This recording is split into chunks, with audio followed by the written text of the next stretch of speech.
Oi gente, tudo bem? Eu tava ansiosa pra vir aqui conversar com vocês sobre o caso da Mariana Ferrer em relação a esse tal de estupro culposo que tomou as mídias sociais. Então eu selecionei alguns tópicos para conversar com vocês. Primeiro, eu queria falar para vocês que esse assunto me é muito caro. Eu pesquiso sobre crimes praticados em detrimento da mulher, direito da mulher como um todo, desde o final de 2014, começo de 2015. Meu mestrado foi justamente sobre divulgação de conteúdo íntimo sem consentimento da vítima, como no caso de pornografia de vingança. E a minha pós é em cultura do estupro, violência de gênero, à luz do direito penal brasileiro. Então, esse assunto tem tudo a ver com tudo que eu estudo e vai ser um prazer clarear um pouquinho essa situação com vocês. Então vamos lá. Primeira coisa, a gente vai falar sobre essa questão do que foi alegado pelo Ministério Público, a gente vai falar sobre o estupro em si, a gente vai falar sobre cultura do estupro, a gente vai falar também sobre o tratamento que foi conferido a ela na audiência que todos nós tivemos a infelicidade de assistir. Bom, gente, primeira coisa, eu ouvi muita gente falando em relação a essa questão do estupro culposo. Eu quero fazer uma ressalva aqui. Eu não tive acesso à sentença porque é um crime que está em segredo de justiça, até porque a gente está falando aqui de dignidade sexual. Nós conseguimos ver um vídeo que foi publicado com algumas transcrições, inclusive meio desfocado no fundo, eu não consegui ler tudo, só a parte que estava grifada, em relação a uma manifestação do Ministério Público quanto à tese de erro de tipo, né? Então, primeiro eu vou falar com vocês sobre o que é erro de tipo, que foi o que estava falando aqui naquela transcrição. Gente, existem situações que, por a pessoa desconhecer algum dos elementos normativos do tipo, calma que eu vou explicar, algum dos elementos normativos do tipo, nós vamos ter exclusão do dolo. E a gente vai analisar se esse erro, ele era um erro assim, razoável ou não, para ver se além do dolo tem como excluir a culpa. Então, o que é elemento normativo do tipo? Antes da gente começar a falar de estupro, vou fazer outro exemplo para você entender. No crime de homicídio, artigo 121 do Código Penal, a gente tem lá 121, matar alguém. Matar é o verbo núcleo, é a conduta que a pessoa vai praticar para matar alguém, né? E alguém é elementar, tem que ser uma pessoa determinada. Se a pessoa não sabe que está matando alguém, acha que está matando, por exemplo, uma coisa, ou acha que não está matando, nós teremos essa questão do erro de tipo. Então, por exemplo, vocês já devem ter ouvido falar daquele exemplo da pessoa que está indo caçar um urso num parque de ursos, escuta um barulho, acha que é um urso, atira e era uma pessoa. Houve erro nesse caso em relação ao elemento normativo do tipo, que era alguém. Achei que estava atirando num urso, mas era alguém. Então, poderia ser admitido um erro de tipo. O segundo passo é a gente verificar se aquele erro é evitável ou não. Se o erro é evitável, se a pessoa podia ter agido de outra forma, mais cuidadosa, mais diligente, a gente vai ter um tratamento mais severo. Mas se não tinha como a pessoa evitar aquele erro, qualquer pessoa de prudência mediana, o homem médio, qualquer pessoa no seu lugar, eu ou você, na mesma situação teria agido da mesma forma, nós não teremos nem dolo nem culpa. Por quê? Não teve descuido. Não tô falando do caso, hein, gente? Tô falando do que é erro de tipo. Não teve descuido.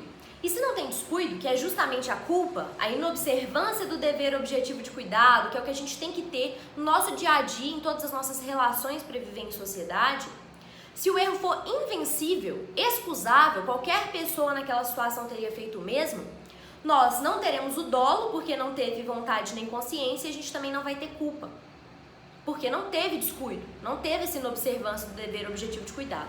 Agora, se o erro era vencível, se dava sim para a pessoa ter sido mais diligente, mais cuidadosa, ter agido de outra forma, nós teremos a exclusão do dolo, que é a vontade e a consciência, mas é possível a responsabilização por culpa.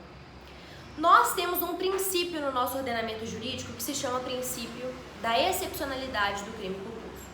E é isso que está dando o que falar, né, gente? Nós só podemos admitir a modalidade culposa de determinado tipo penal se estiver escrito expressamente com todas as letras que o crime admite a modalidade culposa. Então, no homicídio, que foi o nosso primeiro exemplo, lá tem escrito: se o homicídio é culposo, pena de detenção de 1 a 3 anos. Então, no caso de homicídio, é possível um crime praticado na modalidade culposa, porque está escrito isso lá. Crime de estupro de vulnerável, não tem como a gente admitir uma modalidade culposa porque não está escrito. E a gente tem esse princípio que rege o nosso ordenamento jurídico. A gente não pode inventar Só quem pode criar uma modalidade culposa é o legislativo por meio de lei da União ainda por cima, porque só a União pode legislar sobre direito penal e processo penal. Só que o que está sendo dito? O que eu vi lá naquela transcrição do Ministério Público? Existe uma tese que muitas vezes é acolhida, que no caso de estupro de vulnerável com vítima menor de 14 anos, é possível que a pessoa alegue erro de tipo. Por quê? Pode ser que, por exemplo, vamos imaginar que um sujeito está numa boate, numa balada para maiores de 18 anos e tem uma menina lá muito bonita e ele leva ela para casa e tem relação sexual com ela. Ele não perguntou a idade dela, mas na boate só podia entrar gente maior de 18. E temos meninas de menos de 14 anos, de 13 anos, por exemplo, que parecem ser mais velhas. Aí, nesse caso, muitas vezes é admitida, é acolhida a tese que poderíamos estar diante de um erro de tipo. Por quê? Porque a pessoa se enganou em relação à idade da vítima. A pessoa não sabia que a vítima tinha menos de 14 anos. Até porque nenhum outro argumento serve. Porque a pessoa ter tido relação sexual anterior, a pessoa ser explorada sexualmente, ter relacionamento amoroso com a vítima, nada disso exclui o crime de estupro de vulnerável para a vítima menor de 14 anos. Então, o que o Ministério Público veio falar? Se a gente tem essa tese de que é possível erro de tipo, em razão do desconhecimento da idade da vítima, de ser menos de 14 anos, a pessoa não sabia, estava numa circunstância que era ok você se confundir em relação à idade da vítima, haveria um erro de tipo e aí aconteceria o quê? Como seria um erro vencível, era só a pessoa perguntar a idade, né? Na maioria dos casos seria um erro vencível. Seria possível exclusão do dolo e como o estupro não tem modalidade culposa, também não responderia por estupro culposo, porque não existe. Então, essa que foi a tese do Ministério Público, de falar que a gente poderia aplicar a mesma lógica do estupro de vulnerável da vítima menor de 14 anos para o estupro de vulnerável daquela vulnerabilidade momentânea, que seria o caso dos autos, porque não havia capacidade de oferecer resistência. Gente, no processo ficou sendo discutido essa questão da vulnerabilidade ou não, porque o exame toxicológico falou uma coisa, as testemunhas falaram outras, a vítima falou outra, mas tudo indica que ela não estava em pleno gozo do seu discernimento no momento em que houve essa relação sexual, obviamente não consentida, que configuraria um crime de estupro. Então a gente tem que tomar muito cuidado com o que a gente repete por aí, sem entender muito bem o que aconteceu. Pela reportagem, estava falando que o juiz admitiu essa tese de estupro culposo. Eu não vi, eu não li porque não apareceu isso na mídia. Se isso aparecer, a gente tem que reanalisar, observar se realmente falaram isso, porque seria um absurdo, né? A gente admitir uma modalidade de crime de estupro culposo, porque apesar de a imaginação popular ser bem forte, as pessoas acham que o crime culposo é assim. Será que eu consigo imaginar alguém praticando isso sem querer? É isso que meus alunos pensam. Eu sempre digo, gente, não é isso que faz um crime ser culposo ou não. Nós temos o princípio da excepcionalidade do crime culposo, que o legislador determina se o crime pode ser culposo ou não. E é isso que a gente segue. Então vamos passar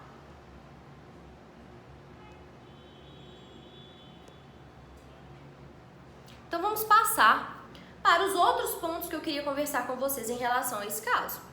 Além dessa questão do erro de tipo de estupro culposo, nós temos que saber que em crimes contra a dignidade sexual, principalmente em crimes de estupro, normalmente nós não temos outras testemunhas, a gente não tem outros elementos. Nem sempre aparece no exame de corpo de delito resquícios do crime que foi praticado. Até porque, gente, não precisa fazer o exame de corpo de delito no dia do estupro. Você tem um prazo para fazer isso.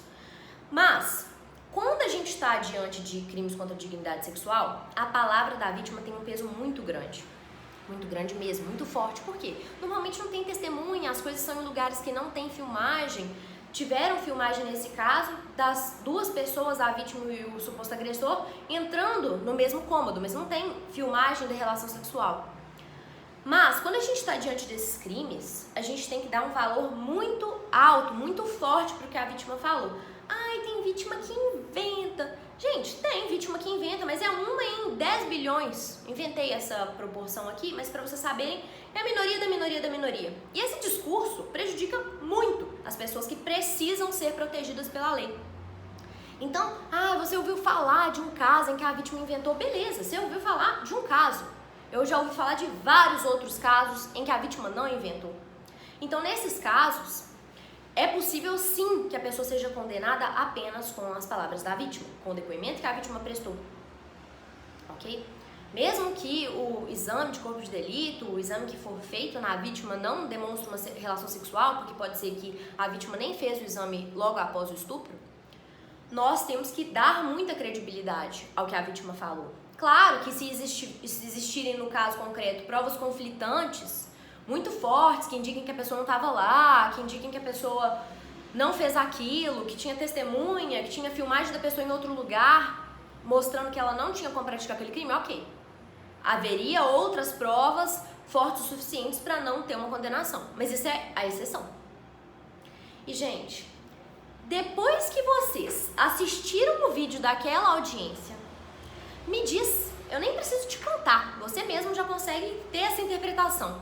Por que que ninguém, quase ninguém, leva crime de estupro para o judiciário, para a delegacia, para ter esse tratamento que teve?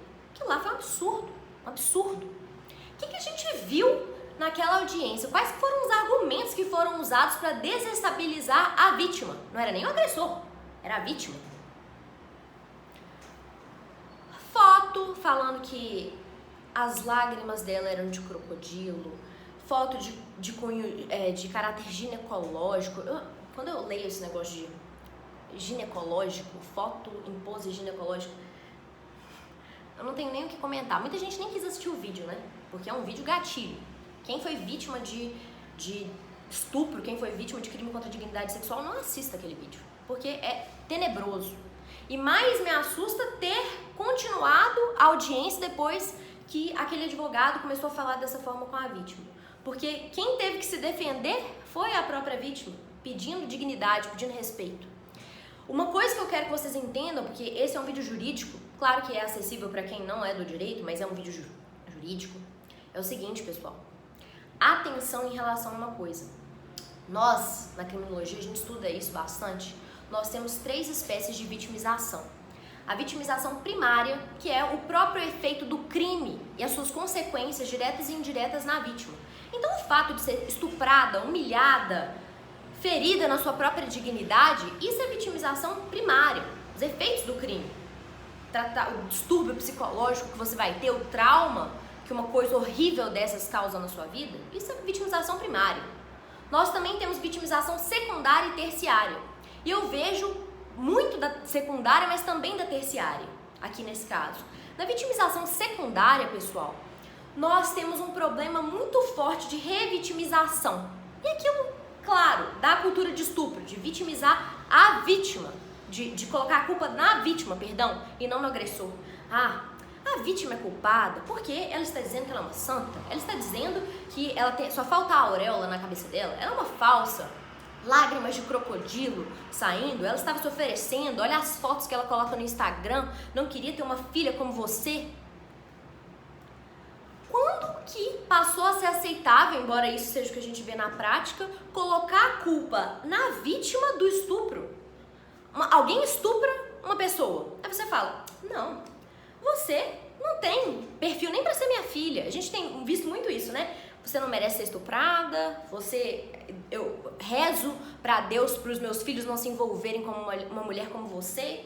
Nesse sentido, né? Porque a culpa é da maquiagem, a culpa é da bebida alcoólica, a culpa é da roupa, a culpa é da dança, a culpa é da foto que postou antes do crime, né? É isso que a gente vê. Então, o que é a vitimização secundária, gente? Vitimização secundária são os transtornos que a investigação criminal e o processo criminal trazem na vida da vítima. Ter que contar que foi estuprada numa delegacia cheia de policiais homens, que muitas vezes não dão nenhum tipo de suporte, muitas vezes dizem que a culpa é da vítima mesmo, que roupa que é essa, você estava bêbada, onde que você estava andando sozinha na rua, por que você fez isso? E também esse discurso de colocar a culpa na vítima, responsabilizar a vítima por seu comportamento, mesmo que seu comportamento tenha caráter sexual, isso é cultura do estupro. A gente não pode responsabilizar de forma alguma a vítima pelo crime que foi praticado. Quem tem culpa é quem praticou o crime, né? Você foi furtado na rua, tava com o celular dentro da sua bolsa, mas você sozinha na rua? A gente não fala isso, né? Mas no estupro é ok falar. Então a vitimização secundária, ela tem a ver com esses aspectos de ter que aguentar essas teses da defesa do agressor, falando que a culpa é dela, da sexualidade dela, das fotos dela, ser julgada, ser colocada na posição de objeto, falando que a foto estava bonita. Isso é cultura do estupro, gente. Isso é vitimização secundária. E também vitimização terciária. Sabe por quê, gente? Vitimização terciária é falta de aparato por parte do Estado, de um suporte por parte do Estado para receber essa vítima. Falta de suporte da sociedade para receber essa vítima, que fica olhando a vítima com cara esquisita, que fica julgando a vítima. Tadinha, né? Crime de estupro. Tadinha, né? Foi estuprada. Mas você viu as fotos que ela postava? Você viu as fotos? Eu achei que ela tava provocando, ela era provocativa. Ah, mas ela tava andando de salto alto, ela mexeu no celular andando de salto alto, ela tava ótima. Ela tava pronta para uma relação sexual. Isso tudo é muito complicado. Então, gente, eu quero que vocês tomem muito cuidado com o discurso de vocês para que a gente não permita esse tipo de comportamento. Não permita que coisas como essa continuem acontecendo no Brasil. Não permita que também situações em que as pessoas não conhecem o que estão falando, não sabem o que estão falando, repetem o mesmo discurso sem entender. Então, não seja essa pessoa. Aqui você conseguiu trabalhar o erro de tipo, inclusive o artigo para você conferir o que eu falei é no artigo 20 caput do Código Penal. Temos também que olhar o artigo 217A do Código Penal, que fala do estupro de vulnerável, lembrar que esse caso corre em segredo de justiça, e se você tiver tido alguma dúvida sobre a minha explicação, você pode me mandar que eu vou ter muito prazer em te responder. Um abraço e até a próxima!